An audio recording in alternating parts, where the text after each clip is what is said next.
Long years ago, we made a tryst with destiny, and now the time comes when we shall redeem our pledge.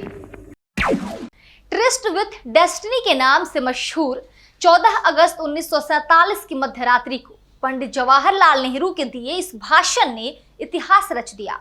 आखिरकार एक लंबे संघर्ष के बाद भारत को 200 सालों से ज्यादा की गुलामी से छुटकारा मिला।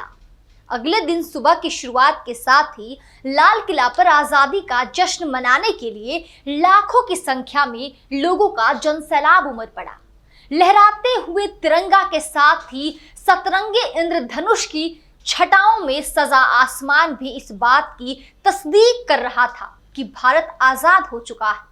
भारत की आजादी के लिए हुए संघर्ष का एक लंबा इतिहास रहा है। ऐसे में इस संघर्ष की दास्तान को जानना और समझना हमारे लिए बेहद जरूरी है। ऐसे में टीबीजे मीडिया के इस एपिसोड में आज हम आपको आजादी की वो कहानी बताएंगे जिसने हम सबको खुली हवाओं में सांस लेने का मौका दिया।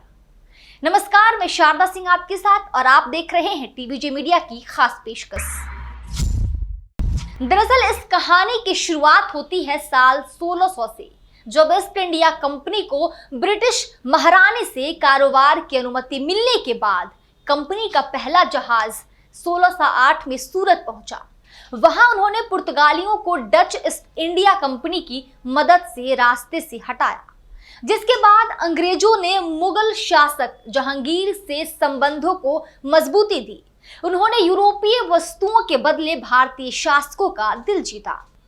धीरे धीरे कूटनीति के जरिए अंग्रेजों ने राजनीतिक मामलों में भी दखल देना शुरू कर दिया।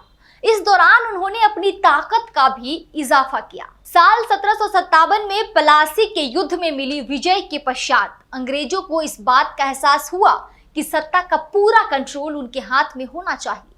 साल 1765 में मीर जाफर की मौत के बाद कंपनी ने रियासत अपने हाथ में ले लिया। दक्षिण में टीपू सुल्तान और विंध्य के दक्षिण में मराठा शक्तियों का सामना करने के बाद धीरे धीरे करके उन्होंने साम्राज्य विस्तार की शुरुआत की, जिसके बाद साल 1848 में Lord Dalhousie doctrine of lapse यानी विलय नीति को लेकर आए। अपनी विलय नीति के अनुरूप जिस शासक का कोई पुरुष उत्तराधिकारी नहीं होता था, उस रियासत को कंपनी अपने कब्जे में ले लेती थी।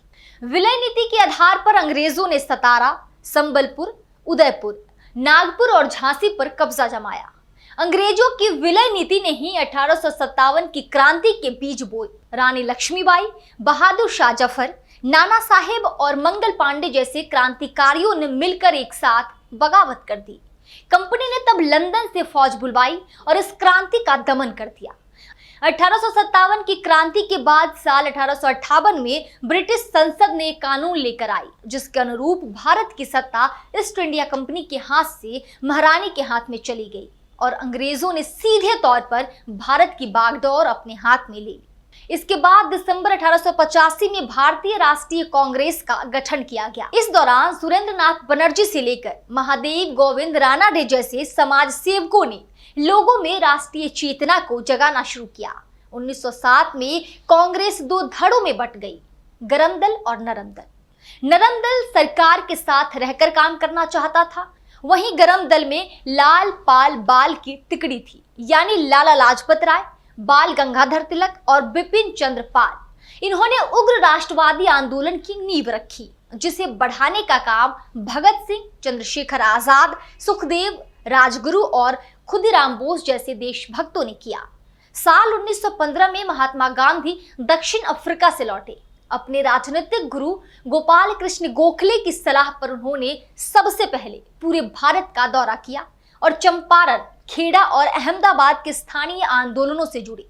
महात्मा गांधी ने 1919 में रॉलेट एक्ट के खिलाफ सत्याग्रह किया।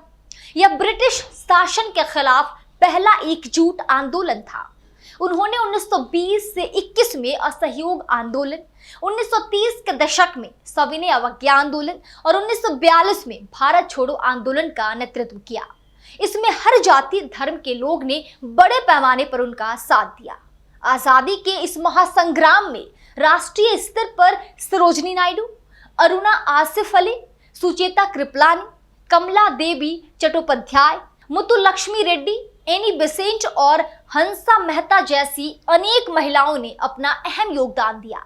भारत में हर स्तर पर राष्ट्रीय चेतना बढ़ गई थी, जिसे और भी ज्यादा मजबूत करने का काम किया सुभाष चंद्र बोस ने। सुभाष चंद्र बोस ने कांग्रेस नेताओं से मतभेद उभरने पर पार्टी छोड़ी और 1941 में जर्मनी के रास्ते सिंगापुर पहुंचे। वहां उन्होंने आजाद हिंद फौज बनाई और अंग्रेजी हुकूमत पर करारा प्रहार किया। एक तरफ ब्रिटेन दूसरे विश्व युद्ध में उलझा हुआ था, वहीं दूसरी तरफ भारत में आजादी की चिंगारी ज्वाला बन चुकी थी। अंग्रेजों को इस बात का एहसास हो गया कि अब वो ज्यादा दिनों तक भारत पर राज नहीं कर सकते।